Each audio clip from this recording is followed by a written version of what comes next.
Peace and Black Power family. This is your host, Raheem Shabazz, and we are here for another episode of Necessary Blackness podcast. And today we have a special guest in the building. We have the esteemed doctor. His name is Randy Short, and Randy Short is an individual that many people know in academia. He's also widely celebrated on Twitter and social media. The brother does not hold back on anything that he say, and he is our grandmaster teacher and our historian. So, ladies and gentlemen, I would like to present to you the great Dr. Randy Short. How are you, my brother? Oh, I'm blessed. I hope you're introducing me. I don't know if I'm great, but I think I'm good. Okay, I'm we'll good. go with good. I'll be great one day. I pray to God I'm great. Nah, brother, in these circles, anytime you have someone that stands up in the face of opposition to the truth, that's greatness. Good people do ordinary things. Great people do extraordinary things. And I think by the conclusion of this podcast, you will be deemed the extraordinary man amongst our necessary blackness family. So we're not gonna waste no time. We're gonna get right into it, brother. I have a few questions I want to ask you, and we're gonna be brief with it. Just recently, we had a big uproar that happened in Los Angeles um, at the city council. They was secretly recorded, and they was trying to do a hostile takeover, and it just amplified the voices of those that know and understand that there is no black and brown coalition. If you can briefly, brother, I would like you to talk about that. Well, we've got there are two different problems in place, if not more than two. But let me give you two key problems.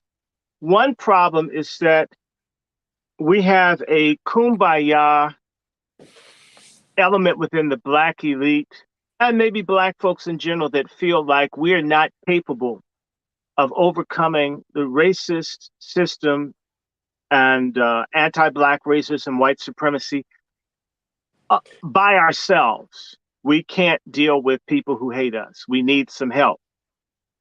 That's one situation. Number two, there what comes out of that concept is a pan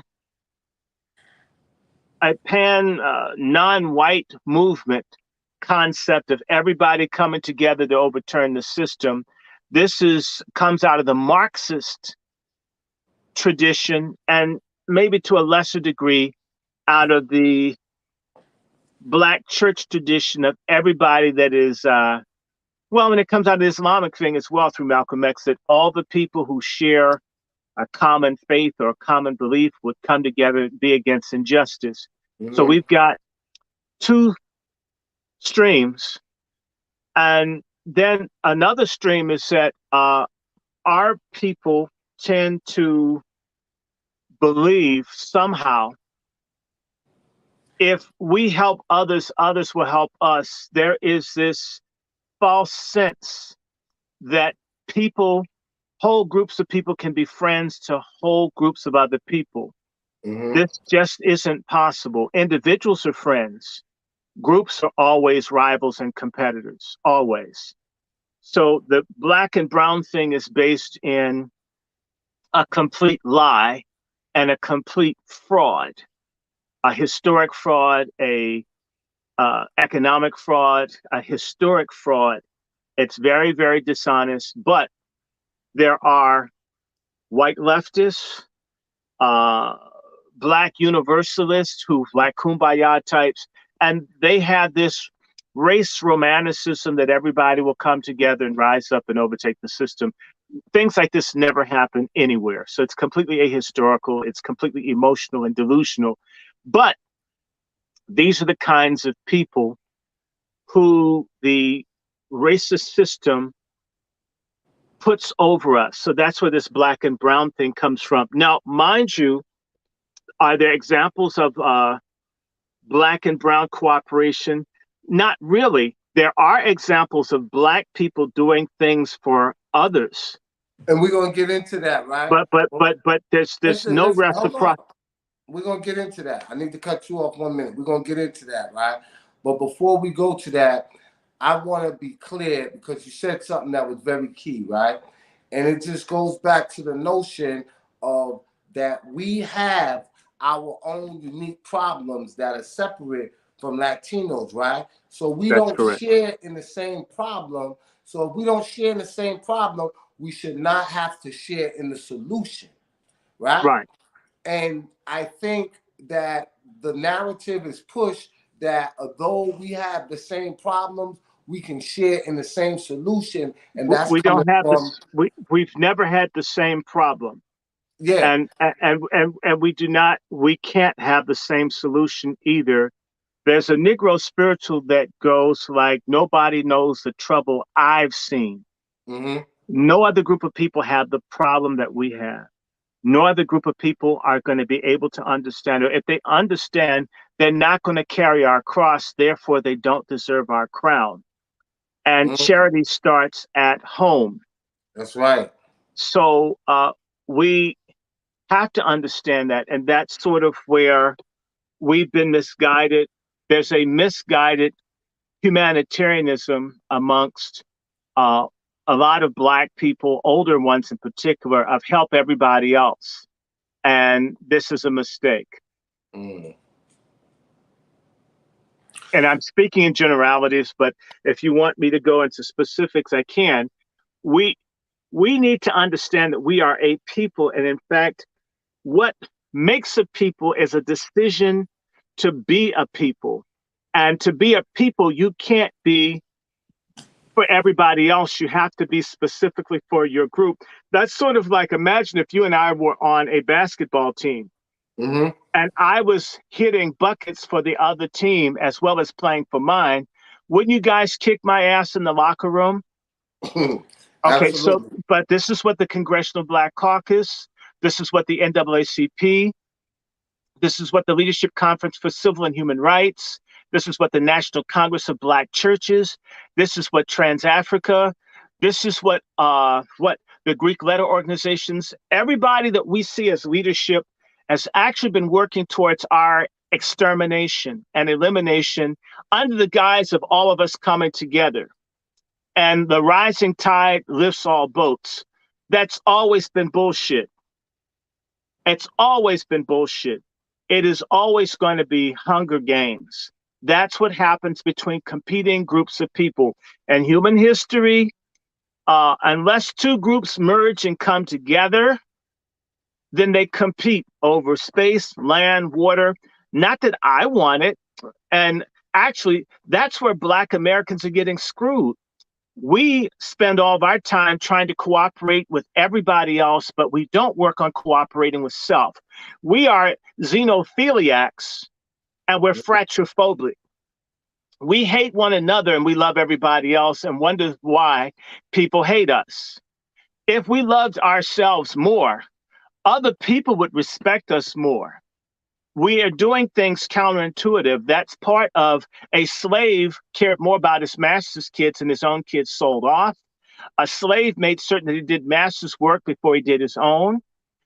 Part of this is that our investment is in helping others and emptying ourselves out as if we're all Jesus. And trust me, I don't like wood enough to want my own cross.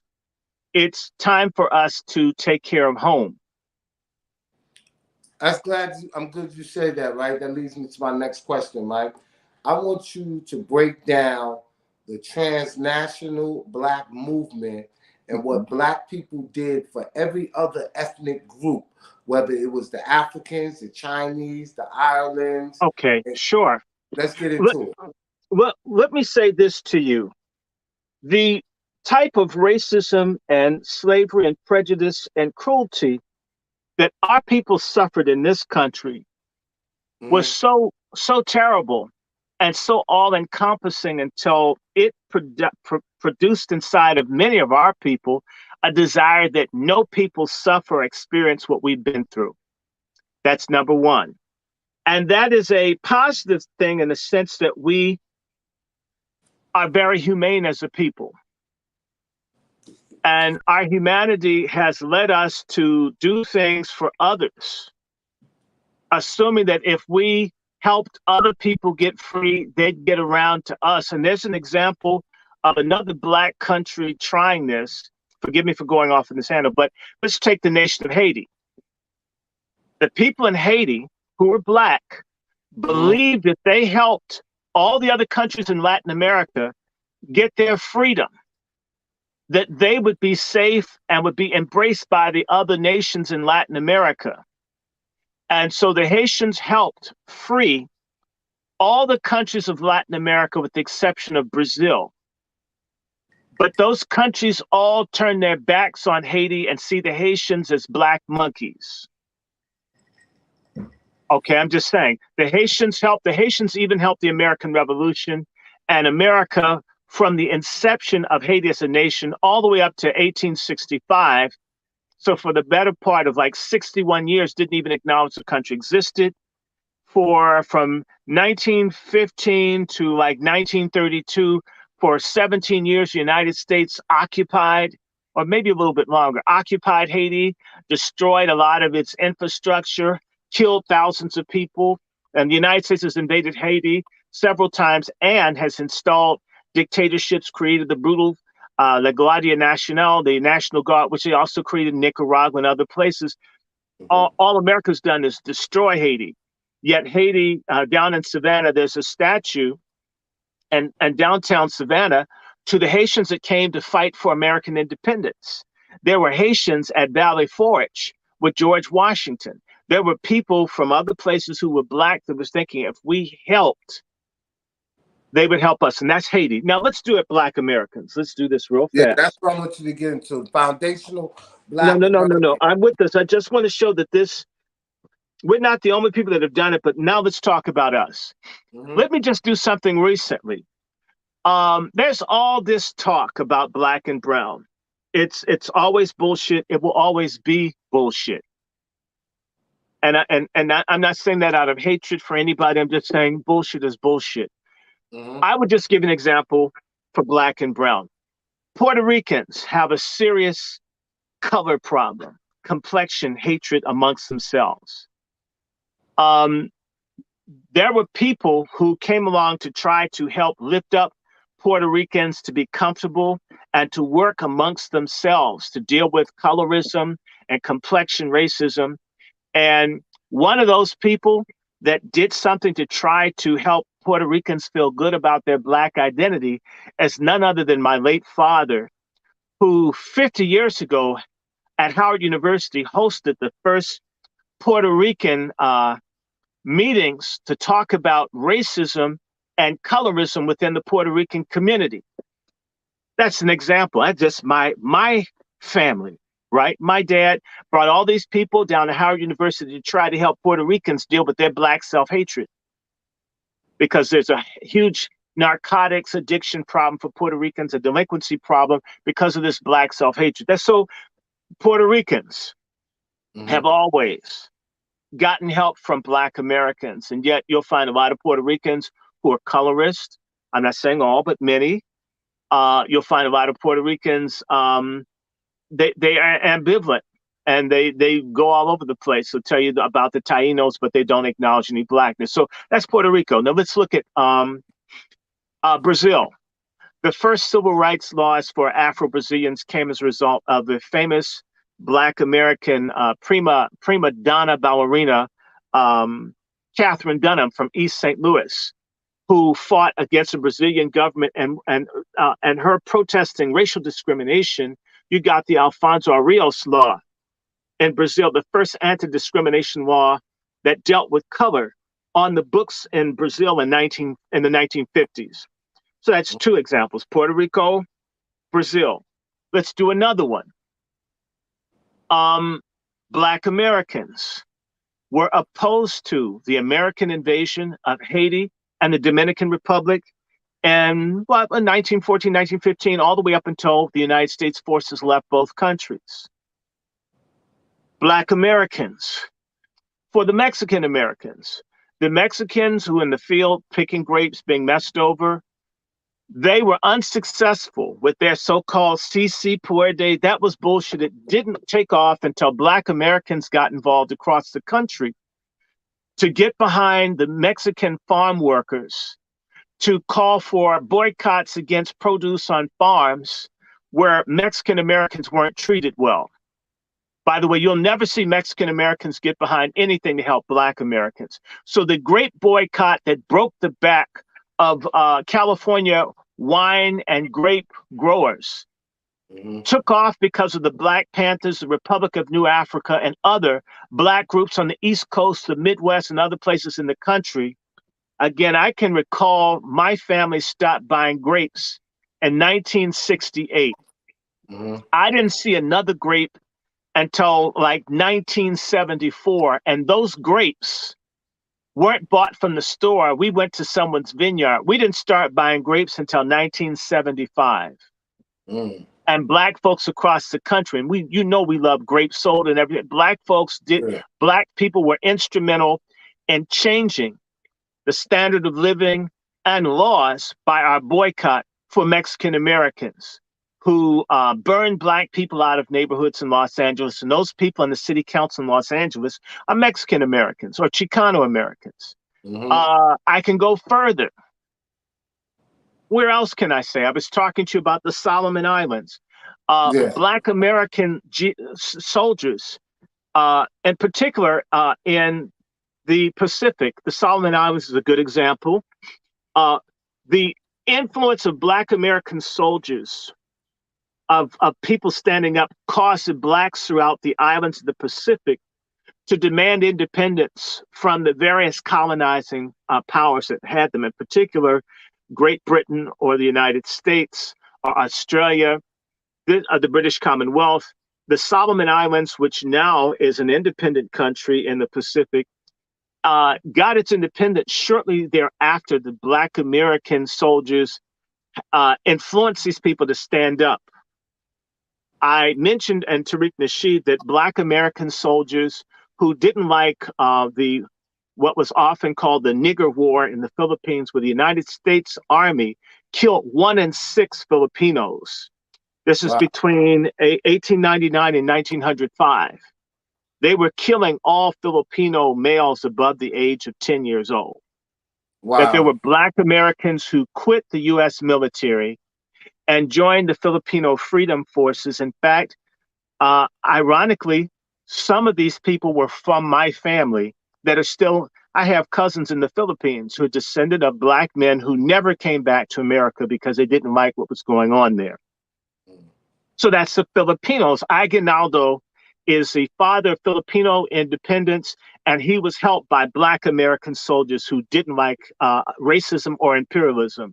The father of Malawian nationalism, Chilembwe, was educated in Livingston, North Carolina by Black Americans. The first Nigerian prime minister, Nnamdi Azikiwe, was educated by Black Americans. The first president of Ghana, or prime minister, Kwame Nkrumah, was educated at Lincoln University in Pennsylvania. And we can go on of what we've done. We can say just South Africa, that the people who fought the hardest for apartheid to end in South Africa were Black Americans. That's been documented, that part of why the South African government could no longer get support from the United States came from the pressure that was being put on them from the Black population in the United States. What they had wanted to do was send U.S. soldiers to South Africa to prop up the white regime. But because they did research and found that if they sent Black soldiers to South Africa, Black American soldiers, that this would cause a race war in the United States. So it became incumbent on the United States to tell the South African government, we can't help you anymore. We're not going to have our country burn up because you can't get along with your niggers. Zimbabwe, Mr. Mugabe, who just passed, one of the things that more or less brought about the end of the white regime, the unilateral Declaration of Independence, which was, I think, declared I think in 1964 or 65. Forgive me for being off a year. It's one of the 2 years. Damn it. If y'all don't know, look it up. Did you know that Black Americans bought the surface-to-air missiles, which shot down planes that basically the Africans were able to crush the landlocked state under Ian Smith because their landlocked country, if the African countries wouldn't let them use their ports and they were using airplanes, if the Africans could shoot their planes out of the sky, they had to sit down and negotiate with them. Do you know that Black folks in New York City bought missiles for the African guerrilla soldiers? Oh, wow. What year was this? This was late 70s, 79, 80. Oh, okay. And once these people had weapons where they could blow out their planes out the sky, they had to sit down and talk to them. Black folks don't pat themselves on the back. You need to know that Howard University students and others, in fact, I was involved as a kid, organized a national protest against the United States doing sanctions busting, where the United States was buying chrome from the white racist settler government of Rhodesia under Ian Smith. And it was Black college students in particular who brought this up and put pressure on the United States to force them to stop buying the chrome, which was propping up the white settler colony that's now called Zimbabwe, but used to be called Rhodesia. I can say to you that the first real rising of Africans under the control of the British Commonwealth in South Africa, Bambatha, was influenced by the presence of African-American missionaries.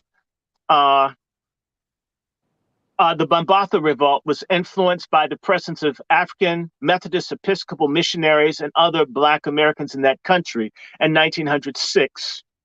There's a family in Mozambique, Black, named the Uthlis, that were blamed for inciting the first anti-colonial rebellion in Mozambique against the Portuguese. Jonas Savimbi, as well as Holden Roberto, two people who fought against Portuguese colonization of Angola, both educated by Black American missionaries. Patrice Lumumba was educated by Black American missionaries from Alabama. Wow. The South Sudan, John Garang, was backed heavily by my former pastor, Reverend Walter Fauntroy. They played a key movement in fighting against slavery and genocide that went on in the southern part of Sudan. Let me do some more. How much more you want me to do? No, let's pause right there. Let's pause right there for a minute, right? Because I think that you eloquently showed that Foundation Black Americans looked out for everybody. And as you said, no one looks out for us. That's right. And it shows that no matter what, people need to start showing grace and humble themselves when it comes to Foundation Black Americans, and know that a lot of the gains that they have and the things that they're able to do today exist solely because we fought for it, right? So moving right along, I want to go. Can I do one more for you? Yeah, I want to do one more. Give me Let me do one more. Give me one more, then we're going to go to another topic. I want to give a shout out to my auntie, Dr. Yvonne Sion, who is the mother of comedian Dave Chappelle. She's the unsung hero that helped form a group called Africare, which was established 50 years ago, I think this year, because Black Americans didn't want Africans to starve to death, created a charitable group to make certain that Africans had access to healthcare, food, and rural development. If I'm correct, Africare now operates in about 30 countries or more in Africa. Wow. That means, Africare, it's a real non-governmental organization. There's another group that I know called AHEAD, led by my dear friend, Dr. Elvira Williams, where they've done work in Gambia and Tanzania. You have Black folks doing stuff all over the world for other people. And nobody, we're not demanding people love us, but I want to just take it to Britain, where we have a lot of folks who are unclear.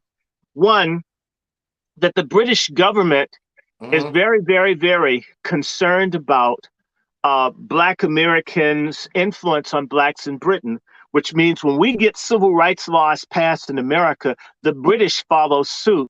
Yeah. And I left something out. I want to mention to you that another country in Latin America where was genocide going on against Afro-Colombians, Mm-hmm. okay, and particularly in Choco and in other parts of Colombia. Yours truly, me, along with other people, got the Congressional Black Caucus to pressure the U.S. government to demand that they tap down on the mass murder of Blacks in Colombia, South America. Mm. That's just a fact. And I can also say yours truly spoke out against Obama and the CDC and the other people spreading Ebola to kill people in Africa in 2014.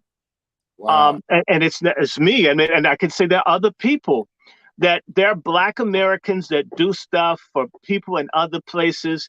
And it happens all the time, all the time. What's his name? Congressman Mickey Leland, who did phenomenal things to prevent millions of Africans from dying from hunger, who I believe died in a freak accident. I believe it's an assassination. Mm-hmm. He was a congressman from Texas to help prevent people from dying in Ethiopia. And of course, there were Black people who were willing to fight against the Italian fascists in the 1930s. And I can do some more of this if you want. Who No, was no, we protesting? good. We good. Hold on, we good with that. And just to add on to what you were saying, that it was Black airmen that went over there to Ethiopia and taught them how to fly the ships. Oh, yeah, it's even deeper. There were four people that started what's called Frelimo, which stands for the front. It stands for the Mozambican Liberation Front, but in Portuguese it would be Fronte para a Liberação de Moçambique. We would say Frelimo. Okay, the number 3 man in the independence group that freed Mozambique was a Black American. Mm. And again, when Gaddafi's getting attacked, the main place in the world that stood with Gaddafi were Black Americans. And I can go Absolutely. on and on. What about us? We're gonna get to that. What you said should prove to everybody, especially when you was talking about Africa, right? Africare. Africare. When you was talking about Africare, right?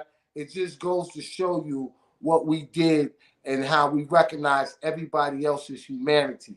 So for our Nigerian brothers and sisters, I should never ever hear the word akata come out of your mouth, because we showed grace and humanity, and we continue to help you. And that organization has been in existence, how long you said, 50 years? 50 years this year, yes. 50 years And this and, year. and I will go further to say one thing. There's a Congressman Diggs from Detroit. Mm-hmm. He devoted a significant part of his career to fighting for African independence from the 1960s into the 70s. And it's not just him. A lot of people don't know that Dr. Martin Luther King and even the NAACP, I got a book right here. This is a good book to talk about. Even our Boule Negroes were down fighting for people to get free everywhere else. And there's another one. There's literature that shows a role and Black Americans on the global stage. I Mm-hmm. didn't even get into Paul Robeson. I didn't tell you about my mentor, who was who was Malcolm X's mentor, a woman named Jewel Mazik, who died in 2007, who was one of the architects of African liberation, was a Black woman here from Macon, Georgia, who lived in DC that the CIA tried to destroy. We have a lot of these people. They usually are not trying to rip off people in Africa, but reach out to people in Africa. You don't hear about them. And the same is so for you name it, for the people who are helping Mm-hmm. folks all over the planet that are Black, or for that matter, pastors for peace fighting for Cubans to not be the victims of America's blockade. It goes on and on. I mean, Ralph Bunche trying to advocate for the Palestinians. In fact, I have a friend whose father, he just died, and his name is escaping me, but there were Black people advocating for the rights of Palestinians in the 1950s. And we still I mean, doing right, it today. still doing it today, but yet you've got racist Palestinians in Dearborn and other places that are basically sundown towns for Black folks in Michigan. I'm not saying all Palestinians, but many. And there's racism against Black Palestinians in the Middle East. Down in Palestine, they do too have a caste system. So our folk help people that may not even like us, okay? And that's just a fact. Do you follow what And I'm you know trying what's to going to say to you? happen? Let me say this, Dr. Small. I mean, Dr. Shorts. I want He's to a say this. cousin of mine, I was told. Who? Smalls? I was told. I mean, that we Yeah. got family from the same areas in South Carolina. Yeah, I wouldn't doubt it, man. Great minds think alike, and it's in our lineage, right? But let me say this, right? You said that there's people that don't like us that we continue to help, and we still help to this day. But Mm-hmm. that is coming to an end. You know, we are now focusing on ourselves, and we are now coming to the point where we're only going to be looking out for ourselves, and everybody else is going to have to look out for their self. So that brings me to the second half of this interview, where I want to discuss with you about the importance of reparation. Mm-hmm. And before we get to the entire reparation conversation, I wanted to go back to the treaty of 1866, right, with the so-called five civilized tribes, right, Mm-hmm. who that we know enslaved foundation Black Americans. Do you believe that they owe us reparation as well? Not just them. Some of these African tribal groups, like those I Ogochi. understand that, but let's talk about the five civilized Well, tribes. well, I'm saying yes, and the five Okay. civilized tribes. Look, a lot of the people, like the Campbells and the Cherokee Nation, these aren't even real indigenous Americans. They're white people that hijacked the tribes. You know, white folks have a, they're so crooked. They literally marry into a group to kill the group. Like the Osage Indians. I have a book somewhere around here where they married into one of the Indian groups and then killed all their wives to take the land and give it to a white. Yeah. They don't mix with the thing of merging with the people. They marry in to dispossess a people. Mm-hmm. Like white girls marry these stupid ass Black athletes and then take all their money. I mean, that they do not want to belong to anybody else. They have a very vicious, exclusivistic concept of who they are. And they did this in Hawaii. Wherever they go, they hook up with the people that have, marry at Mm-hmm. the top, and then dispossess everybody because they normally don't go into a place as a majority to take. They can't do that. They have to come in and destroy from within, because a lot of other people figure if we're sleeping together and we eat together, we are together. And for them, no matter what we do together, you can Yeah. never be part of us. Exactly. The people around the world have not gotten to the point of treating these people from Europe the way that they're treated. But I think that this is beginning to happen, and it's going to be a complete shakeup. Can you imagine? I don't hate anybody. Okay, I don't want to hate anybody. I grew up with people white who just hated you no matter what. They tell you you're a good person. Everything about you is good, but you're not white, so I hate you and you can't fix it. What if the majority of the world's population says, we hate you because you're white. We won't forgive you. We don't want to coexist or get along. And we just want to destroy you because you exist. What if humanity were to turn that corner, where we began to be inhumane as a collective the way that they are? That's their With, worst fear.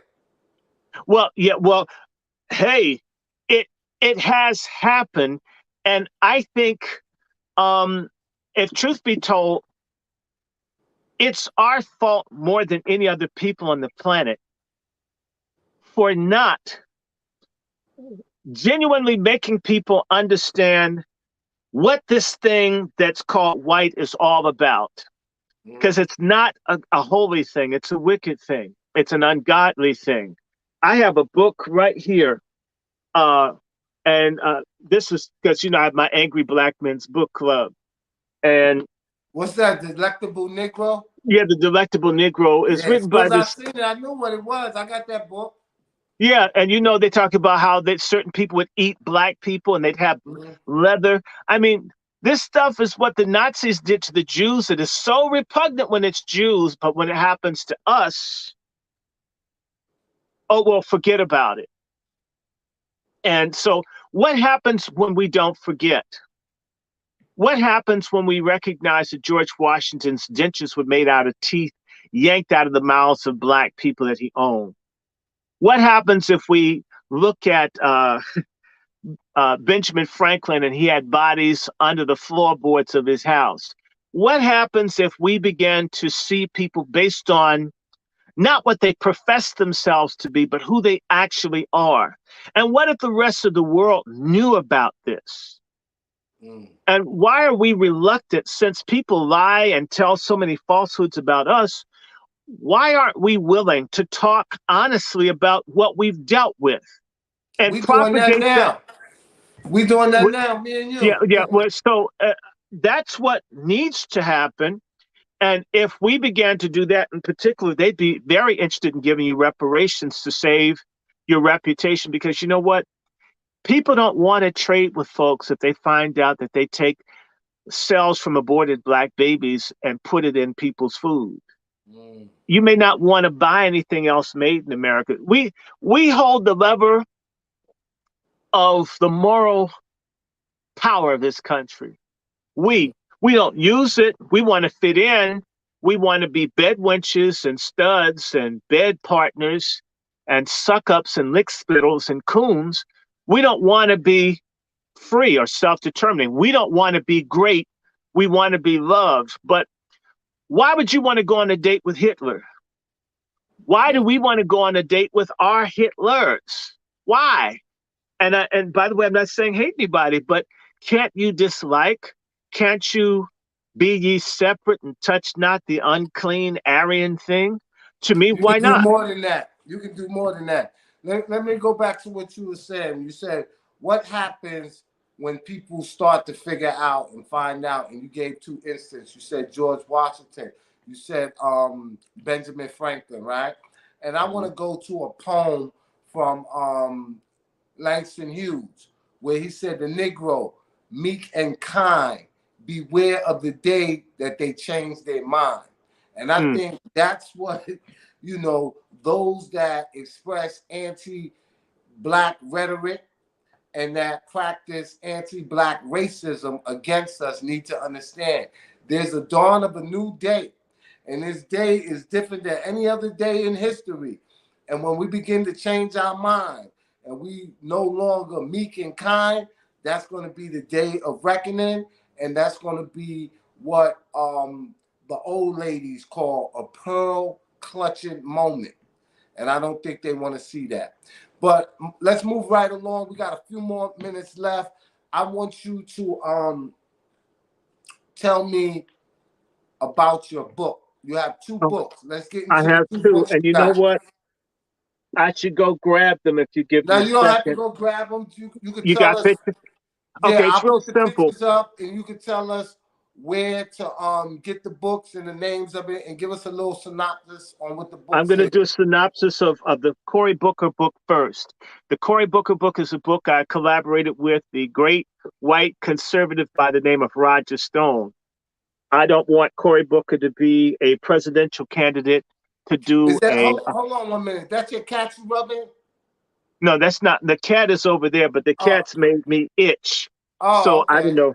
I'm not having junkie itch, but I took some supplements. They're making me itch. But anyway, All right. um, Cory Booker is a fraud, and Cory Booker wants to run for president, and he would be a horrible choice. My joke always is, what's the difference between Santa Claus and Cory Booker? And most people don't know it. I say Santa Claus never loses his beard. Cory Booker, every time he runs for office, there's this new woman that he's going to marry. It never happens. Okay.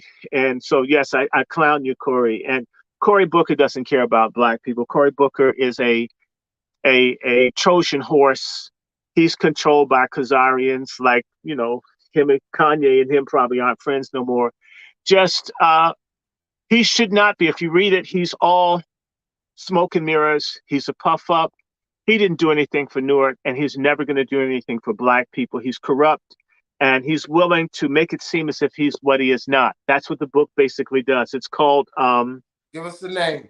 Spartacus, the real Cory Booker. You can get it from Amazon, or you can get it from hollismedia.net.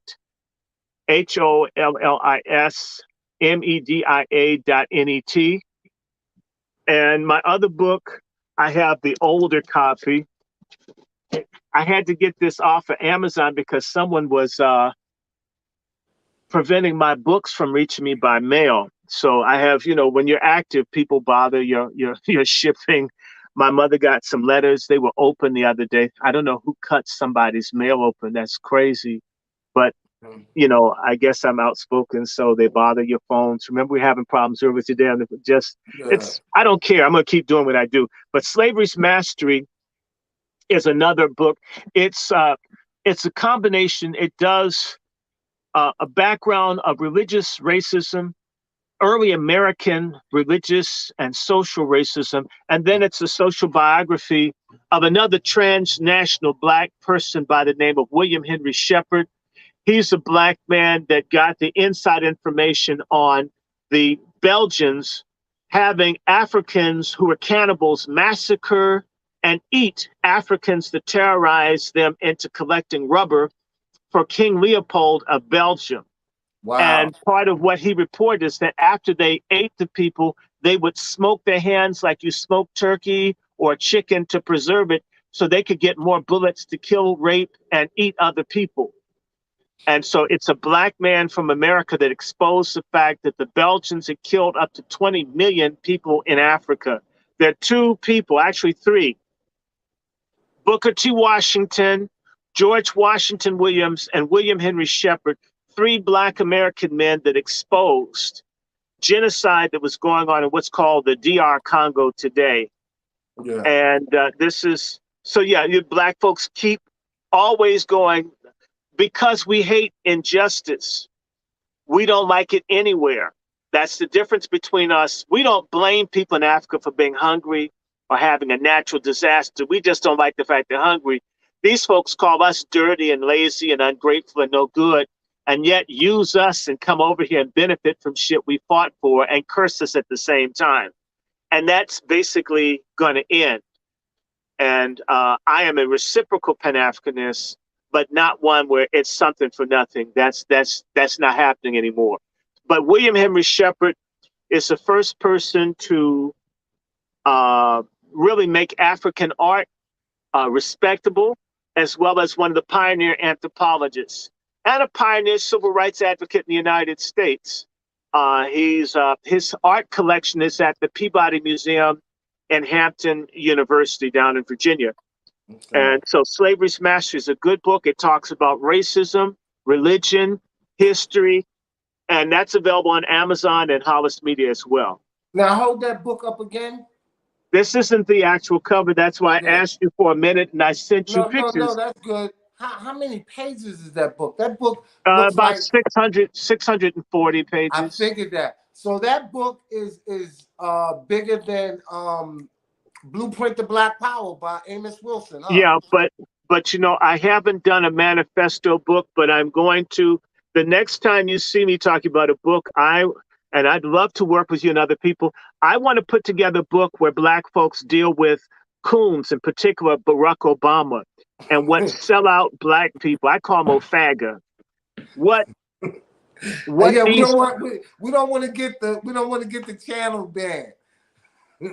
We need to go after. In fact, that's what's standing in the way of us getting reparations. is that we as a people are honeycombed by traitors, by phonies, by Mm-hmm. coon preachers, by people whose sexuality is more important. Your sex is what you do. Your race is who you are. And we have this stuff out of whack. You get where I'm coming from? Yeah. We've got a lot of traitors in our community. We should be way on our way to getting reparations. We are long overdue. And by the We way, on I our just want way. to say, yeah, We on well, our way. part, And listen. Before you go further, I want everybody to know November 5th, we will be in Washington, D.C. for the Reparations rally. This is a rally. This is not a march. I want to see each and every one of my B1s. You know, if you put black first and you fight for the liberation of your people, which is black people, then you need to be there front and center. And even if you non-Foundation Black American, if you say you one of our allies, you need to amplify your voice and the voice of your people by standing in solidarity with us and come out November 5th. I know you're going to be there, Dr. Short, man. Talk yes, about sir. it. Let's talk Well, about it. it's real simple. You know, Brother Tariq Nasheed has a good roster of important people who speak to Black issues from various spectrums that will be coming to Washington, D.C. on November 5th to demand that they cut the goddamn check. That's And right. Got the check.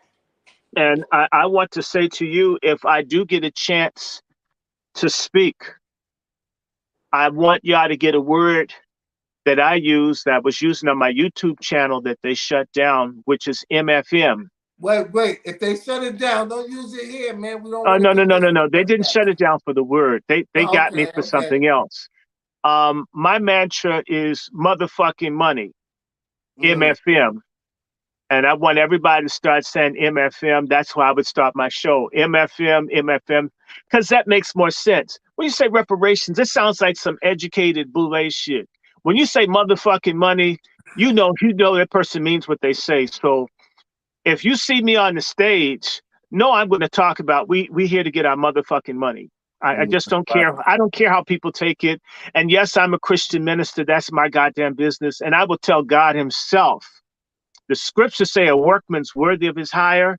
That means that you're supposed to get some motherfucking money if you work. And by the way, I'll just tell anybody, it's right there in the Bible in Luke 19, when the little boule sellout nigger named Zacchaeus, who was stealing everybody's money for the white people called the Romans, before Jesus could like get that nigga saved and help his family out, Zacchaeus had to give up some motherfucking money to the people he robbed. And Mm. so it's right there in the Bible. Before you can even get right with God, you got to get up off the motherfucking money. And I'll tell anybody, my mentor in Boston was an old Black man from Jamaica who told me this story. I'm going to just give you a highlight that Mahalia Jackson, my favorite gospel singer, Mm-hmm. when she didn't get paid, she had a little derringer and she would pull out a gun and say, "Give me my motherfucking money," to Black preachers back in the 50s and 40s. Mm. Mahalia Jackson, saying that Mahalia Jackson wanted her MFM. And Mm. so if MFM was good enough for Mahalia, it's good enough for me. That's right. So yes, I mean, in fact, you can say it with me, motherfucking money. Give us This is our a motherfucking motherfucking money. money movement. And they'll know we're dead ass serious when we start saying what we mean. See, when we do this polite suburban uh, wine and cheese, beer bash, social talk with these white devils, they don't take you seriously. When you say motherfucking money, you know you're about to like go upside someone's head. So it's cut the damn check or else. You know, we had the justice or else. This is motherfucking money or else march or gathering or rally. Yeah, So I absolutely. didn't hear you say it. So you can say MFM, Oh no, I said it. I MFM, said, everybody. listen, look, I don't have no problem saying it. Give me my motherfucking money. Exactly. That's how we say Frederick it. Douglass wanted it. Harriet Tubman needed it. Dr. King wanted it. Malcolm wanted it. Shit, Nat Turner. Everybody wants some motherfucking money, quick, fast, in a hurry. I mean, Zelensky in Ukraine gets motherfucking money. The state of Israel gets motherfucking money. When do we get our motherfucking money? So listen, Dr. Short, we have a few minutes left, right? We got to do it quickly. In 1 minute, I want you to close out with some closing words. Tell them to get their motherfucking money and give it to you. We need our motherfucking money. But let everybody know after your closing statement of where they can find you at on social media. Okay, it's very simple, people. We have to get our motherfucking money, our reparation. Okay, and reparation starts with what we do for one another. We have to become invested and concerned about one another. We need to love more, hate less, build more than we destroy, kill less, rape less, abuse less, abort less. And we should move from a death culture to a love, peace, and power culture. And it's incumbent on each of us to do what little bit we can. There's a song that people used to sing in church, keep an inching along. Whatever little thing you can do to help move your people forward, it matters whether people know your name or you get famous or not. Do it. Stop selling dope, stop gangbanging, stop fagging and dyking, and start building, because we don't have a lot of time. We don't have a lot of time. They want to replace us. We don't have any friends but God and each other. We need each other, and we need each other badly. Black women need to be women again. Black men need to be men again. Black elders need to act like seniors instead of like babies, and babies need to stop being adults and seniors. Everybody's afraid of our unity and organization and our mobilization. If you have an enemy that hates you no matter what you do, then why not do what your enemy hates? Mobilize, organize, unify. Grow a garden, learn how to read, work with who you can work. If you can have a firearm, learn how to use it. Pool your money, and never invest your time or resources in anyone that doesn't back you. That includes nigger preachers, nigger imams, different sort of cultic people. Don't go to a church where a pastor won't say that he wants motherfucking money. Don't deal with anybody that's not on the level. Shun coons. We must make being an enemy or a traitor to your people something where people are reviled to the until we modify the behavior of the trash in our community. We should make enemies of Black people. They should feel the collective disdain and wrath of us every day of their lives until they change or get the hell out of the way. That's right. It's left to us to do it. How do you 30 seconds. contact? 30 seconds. Social media. wrandyshort@gmail.com. I'm Randy Short in Facebook, Dr. Randy Short in Instagram. I'm Dr. Randy Short and Cash App. And of course, my email, wrandyshort@gmail, is my Zelle and my PayPal. You can find me in Twitter at DRS1 Angry BMBC. What do Angry BMBC stand for? Angry Black Men's Book Club. That's why I have all these books up here. I hope to resume that through my Twitter spaces. So I have all these books, and what I do is I read and discuss different topics from books. A lot of people don't like to read, so I read to them. And we sometimes talk about, and the nice thing is with Twitter spaces, I can take questions. And that's the other reason I like donations, because I buy large amounts of books, and sometimes things that you won't see are hard to find. I'm a resource, so people can call and ask me about a book or this or that. Sometimes I know if I don't know, I can find it, and that's what we do. Like this book here talks about how these people funded scientific racism, and they even fund people to dynamite Black churches and kill people. This is real stuff that happens that may not come up on television. And I don't try to copy any other platform. I just try to do what's interesting to me. That's right. So I don't talk about pyramids and other stuff. Something. Do you have, yes, sir. Have you read that book, The Iceman's Heritage by Michael Bradley? I have not read it, but you got to read that book, man. Even if I don't, there are people who talk about the Iceman's heritage. Yeah. So some people do that. I do what I find interesting. because I know people will do that. They'll do the pale horse and all of that. Yeah. I'm doing books that a lot of people may not discuss on their platform, like the real Anthony Fauci and this genocide jab BS that's got people dropping dead. I do what I find interesting, and I don't want to copy what anybody else does. I'm just trying to be me. Yeah, And you so are a if I, unique man in your own right. There's no one else like you. Unapologetic for your people. Ladies and well, gentlemen, make sure y'all go out, support. Before we go, he's going to give his Cash App one more time so y'all can help him continue the book club to get books and resources and continue to teach our community on Twitter Space. You're no longer on Clubhouse no more, right? well, no, I have a Clubhouse. I'm going to kick everything back off. They've taken 3 YouTube accounts, several Facebook accounts. It happens to me all the time.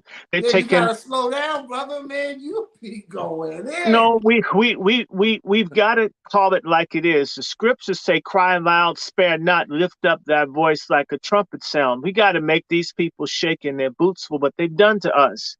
So I do have a YouTube thing. I think it's called It's DRS1C Buster, but they make it hard for people to find. That stands for Dr. Randy Short Coon Buster. DRS1C Buster. Like I only have like 9 followers. They make it difficult for people to find me. But I'm going to put stuff up on StreamYard, and I'm going to do this through Twitter. So I'm going to do it on multiple platforms at one time, as well as Rumble. I had this heart attack and open heart surgery and all this stuff. So my energy isn't what it used to be, but it's at some point between now and election day, we're going to be rolling. And by the way, I had this joke. How come Stacey Abrams doesn't ever have enough windshield wiper fluid and antifreeze in a car? You told me this joke already. Yeah, but the audience doesn't know. All right, tell them. Because she doesn't like going under the hood. Don't get my channel banned, man. Well, I like messing with Gacy and Mr. Potato Head. Please don't vote for Warnock. Y'all know that's a punk ass nigga. You remember Marlene Dietrich, the German drag queen type performer? You see her with the men's clothes on. Have you ever noticed that? Yeah, her name is Marlene Dietrich. She was a German actress. Warnock must have her old clothes. His stuff is all tight up on him. I've never seen a man with jackets tight like that, like he's in the Village People or something. I mean, I can't vote for him. You know what? I prefer Herschel Walker with his brain damage. At least he still likes women. He ain't so damaged that he don't like booty. Hey, He sees it. We got a few more minutes, right? I don't want to get the channel banned. But listen, man, it's always a pleasure, man, speaking to you, man. I look forward to you, man. As soon as I touch down in the airport and I'm in my Uber, I'm going to call you. We're going to sit down, man, in D.C. We're going to have lunch, man. Sure. And I'm 20 minutes. I'm 20 minutes from the airport or less by Uber. Okay. You would be here in no time, except don't blame me. I used to live in the hood, and now everybody black got ran out. And so if you see gay couples slobbering on my street, I didn't make them do that. I didn't stage that to upset you. I can't help it. Dr. Randy Short, ladies and gentlemen, revolutionary salute to you, brother. Send me this link so I can circulate it. I'm going to send it to you right now as soon as it populates. All right. Peace and black power, man. Peace. All right. Randy, Bye-bye. Dr. Randy Short. Yes. See.